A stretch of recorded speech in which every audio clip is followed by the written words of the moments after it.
The X-Zone Radio Show with Rob McConnell is largely an opinion talk show.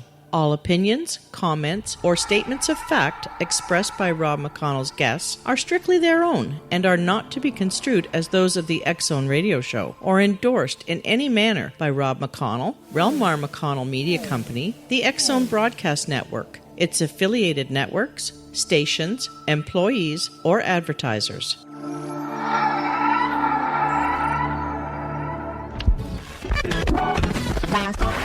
All Hit Radio.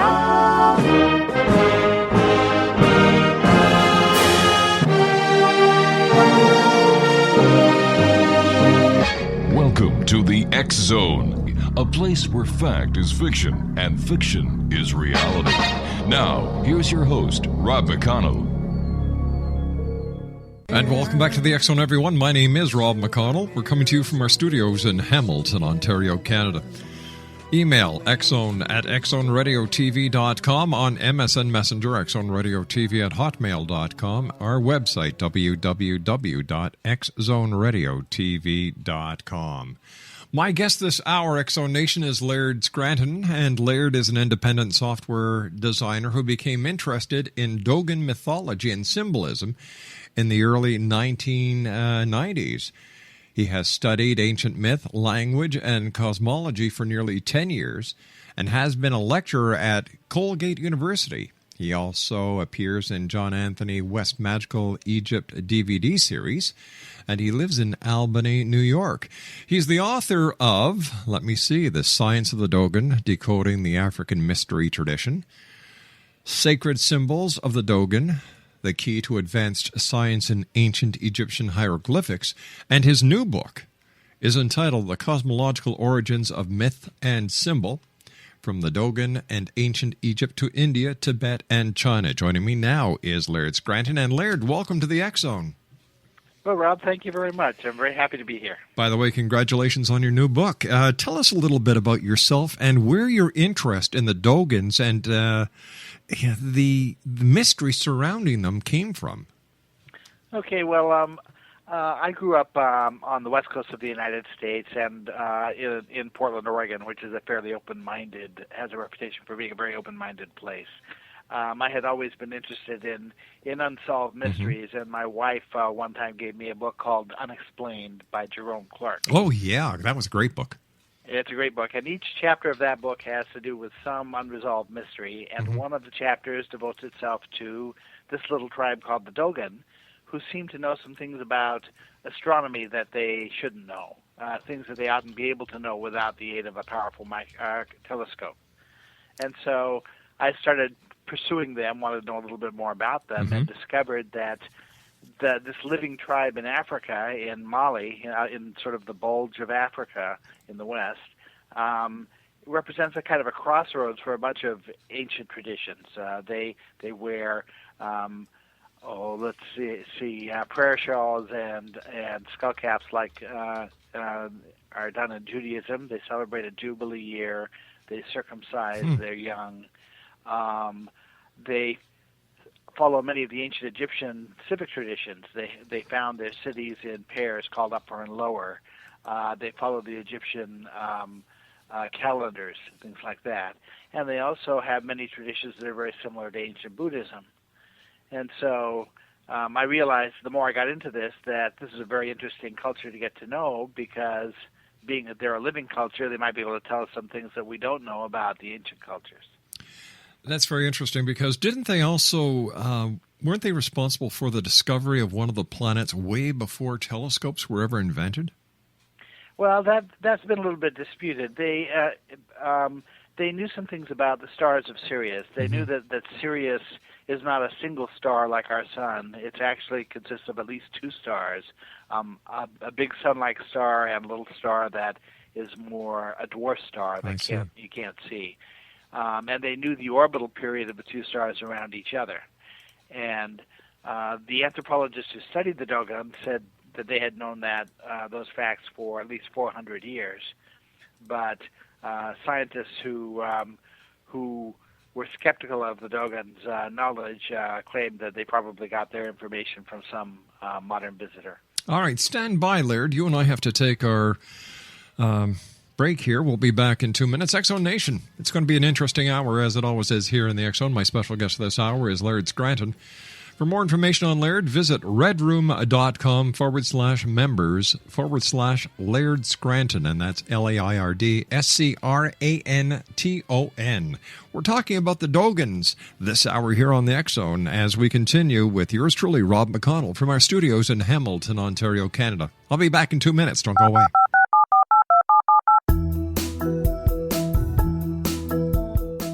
Did you know that when you're on the road with limited data or Wi-Fi, you can still listen to the X Zone Radio Show with Rob McConnell, The Science of Magic with Gwilda Wiyaka, X-1, Dimension X, Space Patrol, and every minute of the X Zone Broadcast Network by calling 213-401-0080, courtesy of Audio Now. No smartphone, app, or internet needed. It saves your data plan, and it's free if you have unlimited minutes. Call 213-401-0080 to listen on any phone, anytime, anywhere. Remember 213-401-0080 for the best of the paranormal, parapsychology, and sci-fi radio programming anywhere, 24/7, 365. Hi everyone, Rob McConnell here, and I wanted to spend a moment on internet streaming. Everybody has heard about internet streaming, but not many know much about it.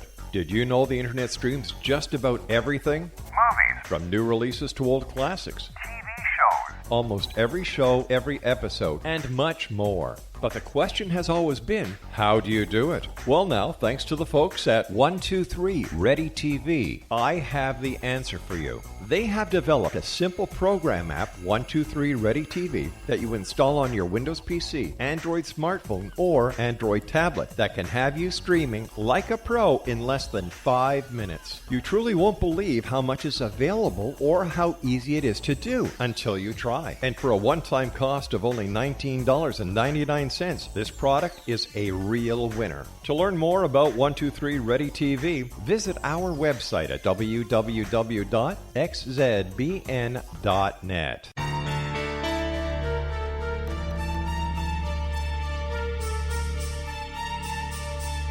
Hello, I'm Justina Marsh, and with my dad Pete, we are going to present a new show called Too Good to Be True. Together, we are aiming to discover more truths about this world and beyond. Do you have unanswered questions about the world? Do you ever wonder about aliens, conspiracy theories, or the universe?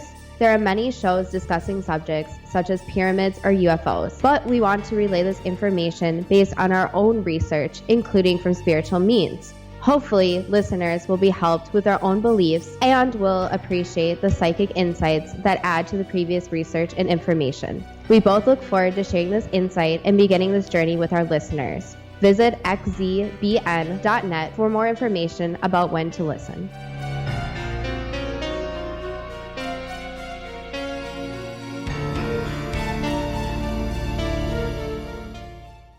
We're talking about the Dogons this hour on the X Zone, a mysterious group of people. They would be classified as living ancients, Laird? Yes, I would say that they preserve a very ancient tradition, and they preserve it fairly intact.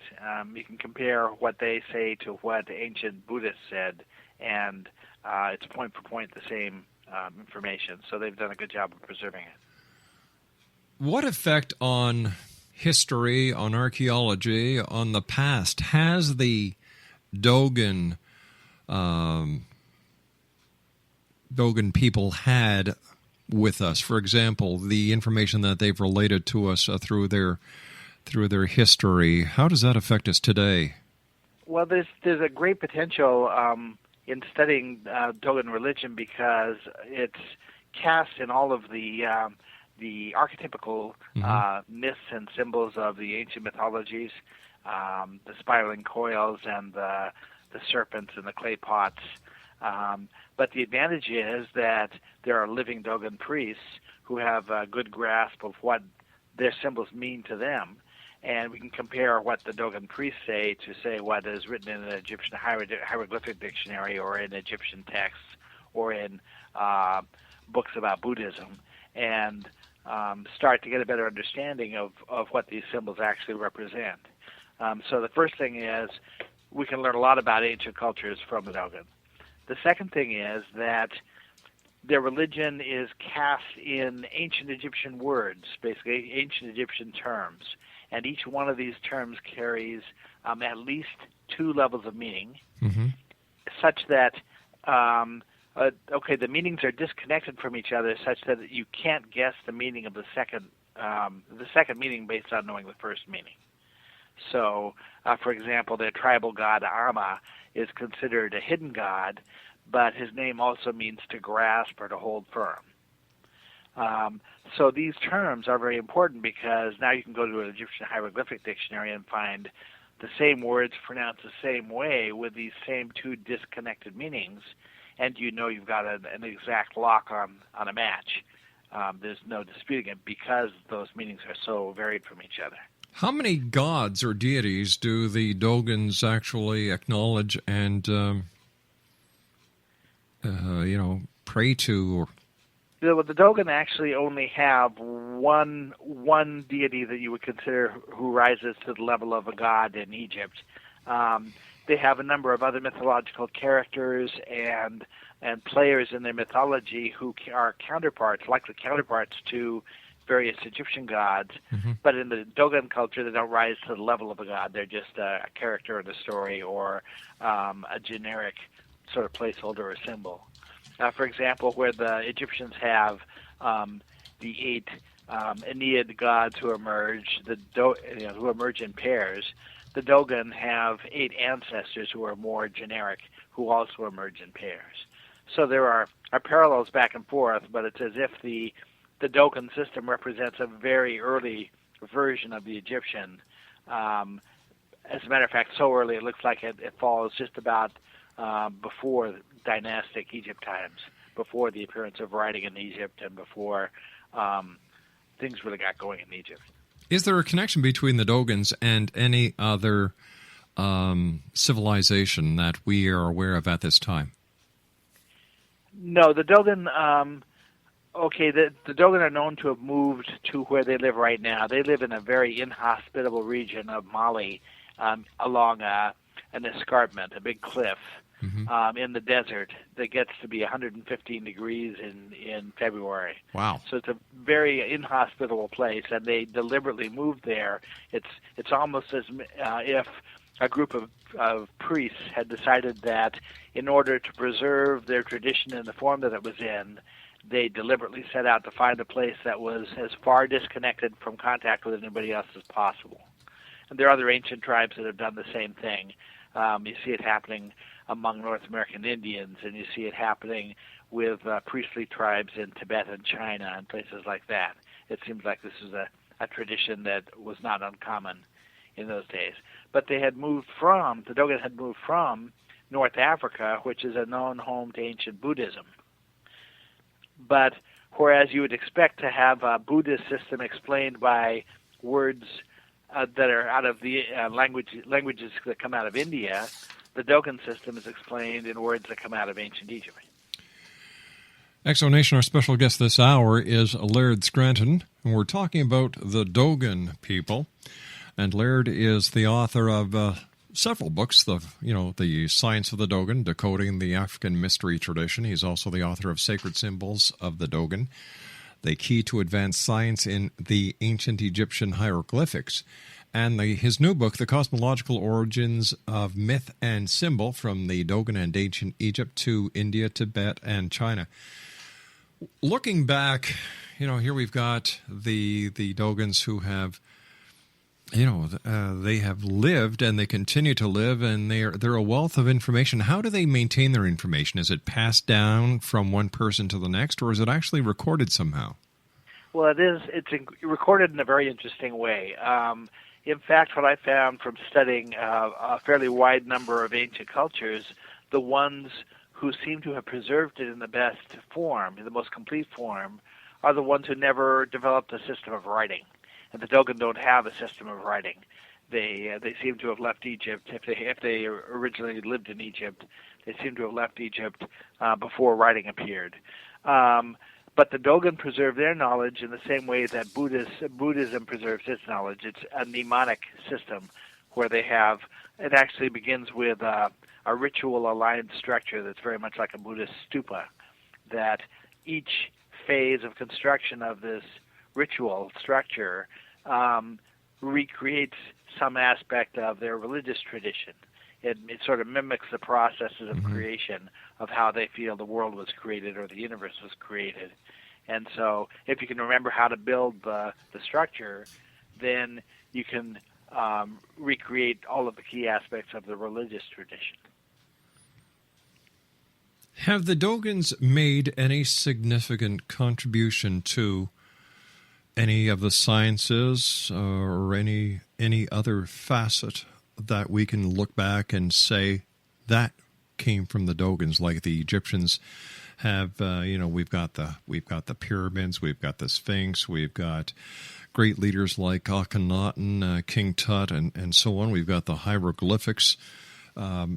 So what significance have the Dogons brought forth? Okay, that's a tricky question. When you get to the bottom of the Dogon system, the Dogon religion, what you find is their priests say that their religion describes how their tribal god created matter. And as I began reading about it and studying about it, I could see they start talking about matter from the top down. They talk about something that's very similar to an atom that makes up all the things in the universe, made from recurring elements of the same type to produce an object. They had the definition of an atom correct. They had definitions of protons, neutrons, and electrons correct, and they drew a correct picture of an electron orbit. And so I said to myself, well, gee, if they have the two top components of matter properly defined, what are the chances that the rest of their system, as you move down from there, could be correct? All right, I have to ask you at this time, where did they get this knowledge? They say, and almost every culture that I've studied that has the same system says, that if you get down to the bottom of it, they say that they learned it from someone who knew more than they did. They learned it from knowledgeable, what they call ancestors / teachers. Fascinating. If you go to Buddhism, you get to the bottom of it, and it always comes down to a non-human source. In Buddhism, the most sacred symbols are deemed to have been given to humanity by a non-human source. Are we talking extraterrestrials? Could be. It's not really specified. It only goes so far as to say that someone who knew a lot more than the Dogon did seems to have performed a kind of Peace Corps effort, a global Peace Corps effort to raise us up to a level of civilization from a previous level. What's the connection between the Dogons and the Egyptians? It looks to me as if the Dogons were Egyptian at the boundary between the pre-dynastic and dynastic Egypt. It looks to me that they actually were Egyptian, and that a group of informed priests deliberately left Egypt and moved off as a way out, almost as if you would make a backup copy of something important on your computer. This group of priests left, formed a tribe, and found a locale that was remote where they could protect and preserve this body of knowledge that they were in charge of. It's as if they're an offshoot. So can we actually say that the Dogon tribe has its roots in Egyptology? We can't say that definitely. We can only say there's a lot of evidence that makes it look as if that's true. But because there are no written records, we can't say absolutely and for certain that the Dogon were Egyptian. All right, but when it comes to the Dogon language, the Dogon dialect, is there any similarity that we can find or establish and draw a line to the Egyptians? The Dogon language consists of a number of other sub-languages that have been sort of adopted and conglomerated together. And it's the words of their cosmology, the words of their religion that I'm most concerned with. And that subset of words seem to be ancient Egyptian words. Every key term of that subset of their language ties back to Egyptian hieroglyphic words. Laird, please stand by. We have to take our news break at the bottom of the hour. Exonation Laird Scranton is our special guest. redroom.com/members/Laird Scranton, and we'll be back on the other side of this commercial break with the news as the X Zone continues with yours truly, Rob McConnell, from our studios in Hamilton, Ontario, Canada. Don't go away. This is the X Zone Broadcast Network, broadcasting worldwide on broadcast affiliates and satellite program providers, including CNN Broadcast Network, Sirius Satellite Network, Star Media, Good News Radio Network, Angel Broadcast Network, Wiki Broadcast Network, and WPBN TV. For more information on the X Zone Broadcast Network, visit us at www.xzbn.net.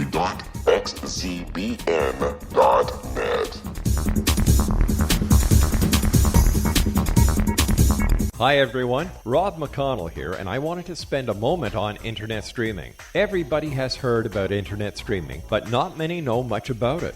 Did you know the internet streams just about everything? Movies, From new releases to old classics. TV shows, Almost every show, every episode, and much more. But the question has always been, how do you do it? Well now, thanks to the folks at 123 Ready TV, I have the answer for you. They have developed a simple program app, 123 Ready TV, that you install on your Windows PC, Android smartphone, or Android tablet that can have you streaming like a pro in less than 5 minutes. You truly won't believe how much is available or how easy it is to do until you try. And for a one-time cost of only $19.99, this product is a real winner. To learn more about 123 Ready TV, visit our website at www.xzbn.net. Exonation Laird Scranton is our special guest. redroom.com/members/Laird Scranton, and we're talking about the Dogons, Laird's new book, The Cosmological Origins of Myth and Symbol, from the Dogon and Ancient Egypt to India, Tibet, and China. Tell me, why did you think that the Dogons have been able to talk about atoms, photons, all the other scientific elements that we were talking about in the first part of the show, and yet this information, if they did come from Egypt, hasn't been talked about by the Egyptians? Well, all of the information that is key to the Dogon religion also exists in ancient Egypt, and one of the ways that I've been able to demonstrate that is by tracing each of the Dogon terms that are used to define the system, and go to an Egyptian hieroglyphic dictionary and show that the same meanings assigned to the same pronunciations in Egypt. And it goes beyond that, because each of these terms is associated with a drawing, a cosmological drawing that the Dogon priests make, that they draw with a stick in the sand. And those shapes of those drawings are very often the same shape as Egyptian hieroglyphs. And so one of the offshoots of these studies is a new approach to reading Egyptian hieroglyphic words. When I realized that each symbol associates with a concept, I decided to try find out what would happen if you substituted the Dogon concept for the Egyptian glyph shape in a word and read the concepts out as if they were a sentence. And what I found was that each Egyptian word really represents a symbolic sentence. For instance, the Egyptian word for week is written with two glyphs, one that is the Egyptian sun glyph, which represents the concept of a day, and the second glyph is the Egyptian number 10. And so the word reads symbolically 10 days, and that's the definition of an Egyptian week. When you go to the Egyptian word for month, it says the moon makes an orbit. Mm-hmm. You look at the Egyptian word for seasons, and it says 3 arcs of the Earth's orbit around the sun. And the Egyptians had a 3-season year. But earlier you were talking and telling us about how the Dogons, they were aware of, or that the information came to them from their deity, pertaining to an atom and then a photon. And yet, to the best of my knowledge, the ancient Egyptians didn't have this knowledge. So why is it that the Dogons came out with this information Okay, the Dogon have it, the Dogon priests have it, and they preserve it in the form of their religion. Right. But that's not the same as saying that they have scientists and technicians in their society who are acting on this knowledge. Oh, I understand that, and I appreciate that. But how come the priests in Egypt also didn't share this information? They did. From what I can see, they did. And in a lot of ways, I think that many of the symbols in Egypt have been misinterpreted or only partially interpreted. A lot of these symbols have more than one viewpoint that you can look at them from. The Dogon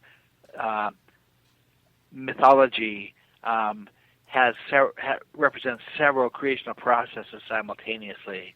They use one set of symbols to define how matter is created, how biological reproduction has happened, and how the universe was formed, using the same single set of symbols. And they correlate the various phases of these processes to these symbols in a particular sequence. So the Dogon know about, they have a myth that talks about the creation of the universe in terms that are similar to the Big Bang. And they even go to explain how it was that what the universe was like before the Big Bang happened. They envision it as if two black holes were facing each other and feeding matter into a central point. It was sort of held in stasis and spun faster and faster and faster until there was so much matter spinning so fast that it ruptured and created the explosion of the Big Bang. Why do you think so much of what we call ancient wisdom has been lost, or has it been suppressed?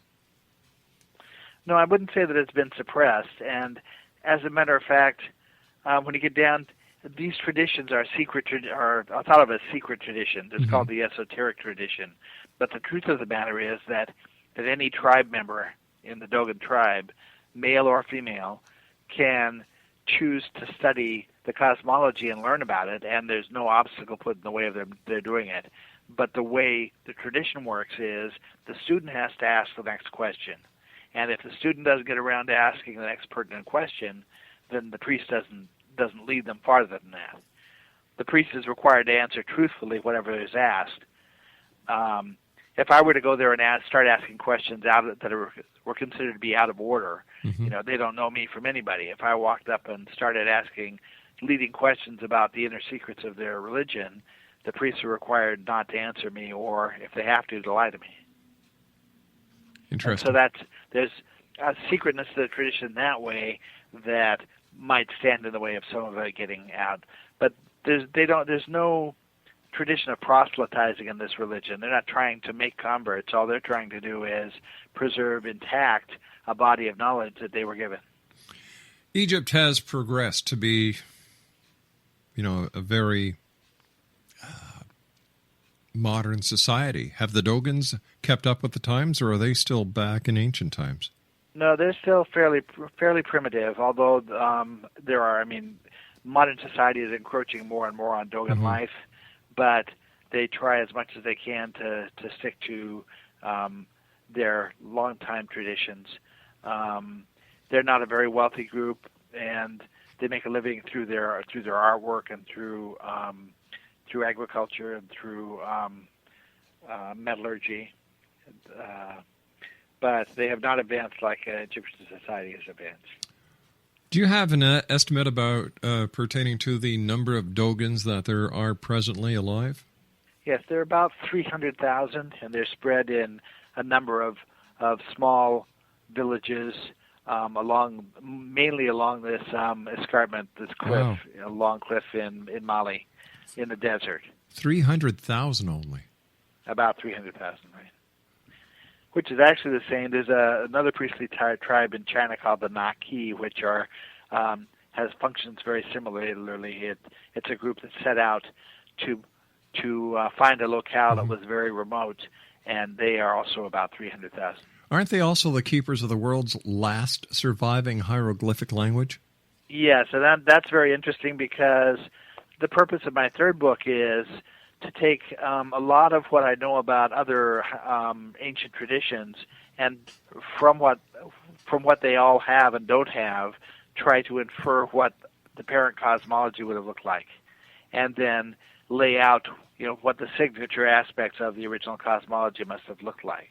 In fact, I originally had called this book The Plan of the Ancient Cosmologies. And then, after having done that, I go to this little tribe in Tibet and China that I had not studied before, and use my plan to predict what I'm going to find with that tribe, and then demonstrate how each element of that plan plays out just as expected. With all the research that you've done over the years, is there a common thread between all the religions in the world? All the ancient ones, yes. Especially you can there's certain key aspects you can use, signature aspects you can use to reassure yourself that you're tapped into the same tradition. For example, if the culture had a hieroglyphic language originally, a language that had no vowel sounds, and a language that was based on drawings rather than letters, that's a signature sign of this tradition. If the religion has a creation tradition that centers around the notion of sky being separated from earth, that begins with water, and that centers on the symbol, the Jungian archetypical symbols, the spiraling coils, and the serpents, and the clay pots, the horned animals. These are all signature signs. If I saw one of these elements in a little tribal culture, I would think that culture is part of the same tradition. What do the Dogon believe happens when they die? The Dogon say that a person has 4 souls, and that one of those 4 souls, or basically a quarter of your whole soul, remains around locally to look after people that you know. Their religion is not really centered on the idea of death, but aspects of it are considered to be ancestor worship, that they are very, very aware of the people who came before them and trying to honor the tradition of people who came before them. They believe that their dead ancestors are looking out for them and can help them in a beneficial way. If Dogons are a breakaway group from the Egyptians, how come they haven't built any pyramids, or they haven't made any? Do they believe, or do they exercise mummification? Okay, the pyramid form starts with, from my way of thinking, based on the cosmology, starts with the Buddhist stupa, and the Dogon build a structure that is essentially a Buddhist stupa called a granary, and this structure can culminate in a round base or a square base. The square base is more like an Egyptian pyramid. The Dogon granary opens 3/4 of the way up, or 2/3 of the way up the north side, like an Egyptian pyramid. And all the symbolism that goes with the Dogon granary matches symbolism that's applied to pyramids around the world. For instance, in South America, a pyramid is conceptualized as a woman lying on her back in such a way that the pyramid there's her womb. The Dogon granary has the same symbolism. The Dogon granary, the faces of the granary represents main star groups, important star groups in the heavens that are used to control the agricultural cycle. And you have that same symbolism attached to pyramids all around the world. So my studies suggest that pyramids evolved out of stupas, basically. It seems that the correlation between the pyramid and the female is a definite, well, in my opinion, a definite link or tie to the concept of Mother Earth. Yes, and this theme of biological creation that is one of the 3 themes of the creation story. They're talking about how a person gets from fertilized egg to a newborn baby. And so this is just part of the process. The symbolism at the time of where the womb is full like that is fairly far along in that creation process. Now, the four souls, is this an indicator that they also had a belief in reincarnation? Only to the extent that they understood that there is a genetic component to things. They believe that part of the makeup of their ancestor is passed on to the ancestor's offspring, and they discuss reincarnation in those terms. They do a lot of things that are genetically based. For example, they feel that the best marital partner for a person is their parents' sibling's child. Now, in our family, I've noticed that the genetics tend to cross that way, that my son is more like my wife's brother, and my daughter is more like my sister.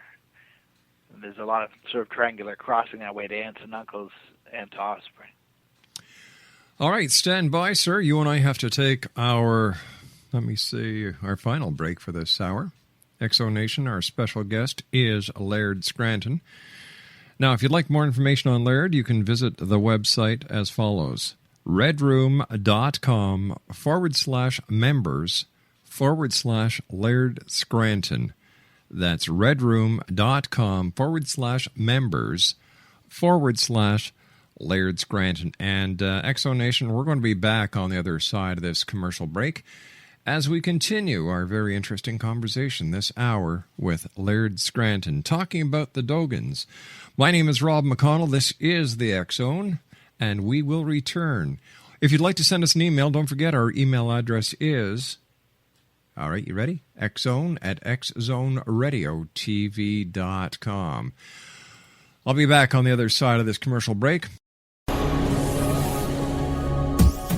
This is the X-Zone Broadcast Network, broadcasting worldwide on broadcast affiliates and satellite program providers, including CNN Broadcast Network, Sirius Satellite Network, Star Media, Good News Radio Network, Angel Broadcast Network, Wiki Broadcast Network, and WPBN TV. For more information on the X-Zone Broadcast Network, visit us at www.xzbn.net.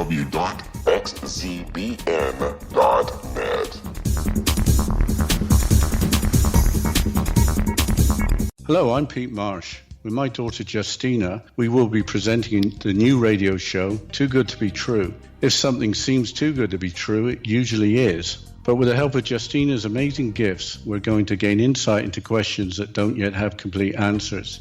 Have you wondered who built Stonehenge and for what reason? Why are crop circles found in the same region as Stonehenge and elsewhere? Are crop circles a hoax, or are they created with technologies that we have little knowledge of? Who built the pyramids in Egypt and also in other countries? How and why were they built? Was the Titanic switched with the Britannic as part of a gigantic insurance fraud, or for more insidious reasons? What caused the Tunguska event when trees were flattened over an 800 square mile area in Siberia? Will the new insights be too good to be true? Well, that will depend on what you are prepared to believe. Please join us as we start on this journey together. For more information on Too Good to Be True, visit www.xzbn.net. Hi everyone, Rob McConnell here, and I wanted to spend a moment on internet streaming. Everybody has heard about internet streaming, but not many know much about it. Did you know the internet streams just about everything? Movies. From new releases to old classics. TV shows. Almost every show, every episode, and much more. But the question has always been, how do you do it? Well now, thanks to the folks at 123 Ready TV, I have the answer for you. They have developed a simple program app, 123 Ready TV, that you install on your Windows PC, Android smartphone, or Android tablet that can have you streaming like a pro in less than 5 minutes. You truly won't believe how much is available or how easy it is to do until you try. And for a one-time cost of only $19.99, this product is a real winner. To learn more about 123 Ready TV, visit our website at www.xzbn.net. Exonation Laird Scranton is my guest this hour. redroom.com/members/Laird Scranton. All right, Laird, I asked you about mummification because, we were talking about how the Dogons were basically an offshoot of the Egyptians, and did they mummify? Yes, the Dogon don't actually mummify, although they have a number of concepts in their religion that relate to the Dogon processes of mummification. But what they do is something that many of the most ancient cultures also do, including the Egyptians, and that is bury males on their right-hand side and females on their left-hand side. And so that seems to be the older tradition. The oldest tradition is that process of the tendency to bury a male person on his right side, laying on his right side. Laying on his right side. Right. Any idea why? It looks to me as if it's just a matter of making it easy to distinguish which type of person it is, from remains. There was a lot that was done in Dogon religion with an eye to somebody later on understanding it. This is part of what drew me into it to begin with. I'm a software designer, and when I write a program for a business, I have to think about what the business wants right in this minute, but I also have to think about the programmer who's going to follow me and trying to make it intelligible to someone who may have no idea what I'm talking about. And there's a lot of that in this religious tradition where very careful effort was put in to make sure that somebody like me who came along later would be able to understand what they were talking about. It's almost as if they want you to know the truth, and they're giving you the information you.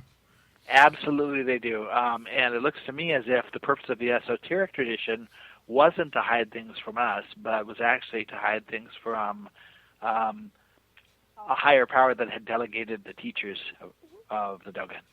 It's as if they had been instructed not to include science in what they taught, and they found a way of including it in a way that their overseers or their whoever was in charge of them, their managers, wouldn't recognize. So what's next for you? Any more books in the offing? Yes, actually, I'm most of the way through a new book on Immanuel Velikovsky, if you know who he is. He was the heretic's heretic.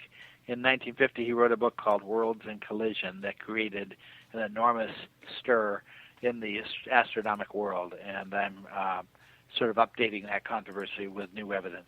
Laird, I want to thank you so much for joining us. It's been a great pleasure to talk to you. I hope that we were able to meet again here in the X Zone, but until then, I wish you much success, and thank you very much for sharing this most interesting hour about the Dogons with us. You take care of yourself now. Great talking to you. Exonation, Laird Scranton has been my guest this hour. redroom.com/members/Laird Scranton. And we've been talking to Laird about his most recent book entitled The Cosmological Origins of Myth and Symbol, From the Dogon and Ancient Egypt to India, Tibet, and China. I'll be back on the other side of the news at 6.5 minutes past as the X Zone continues with yours truly, Rob McConnell, here from our studios in Hamilton, Ontario, Canada. Don't go away now.